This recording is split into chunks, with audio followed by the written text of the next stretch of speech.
Hi friends, ఇవాళ అయితే మునక్కాయలతో రసం ఎలా తయారు చేయాలో చూసేద్దామా. ఇప్పుడు దీనికి కావాల్సినవి 2 పెద్ద టమోటాలండి. బాగా రెడ్ కలర్లో ఉన్నవి తీసుకుంటే బాగుంటుంది రసం. ఇవి 4 ముక్కలుగా కట్ చేసుకున్న తర్వాత ఒక బౌల్లోకి చింతపండు, తగినంత ఉప్పు, కొంచెం పసుపు, ఈ టమోటాలన్నీ మునిగేమైన వాటర్ని తీసుకొని బాగా మరిగించుకోవాలి. టమోటాలు మెత్తగా అయ్యే వరకు మరిగించుకొని తర్వాత పక్కన పెట్టి చల్లార్చుకోవాలండి.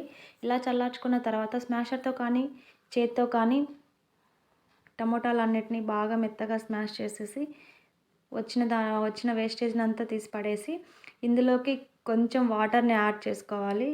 ఎందుకంటే టేస్ట్కి తగినట్లు వాటర్ని యాడ్ చేసి 2 టేబుల్ స్పూన్ల రసం పొడి,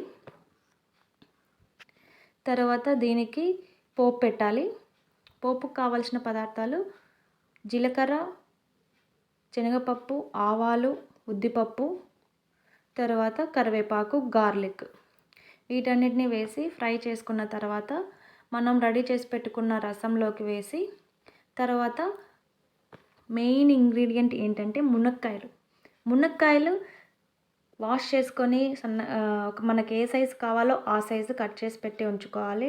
ఈ కట్ చేసిన మునక్కాయలను తీసుకొని ఇందులోకి యాడ్ చేసేసి బాగా మునక్కాయలు మెత్తగా అయ్యేలాగా మరిగించుకొని సర్వ్ చేసుకుంటే ఎంతో టేస్టీగా ఉండే మునక్కాయ రసం రెడీ.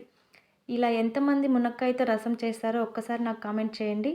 ప్లీజ్ ఈ వీడియో మీకు నచ్చినట్లయితే like, share and subscribe to my channel.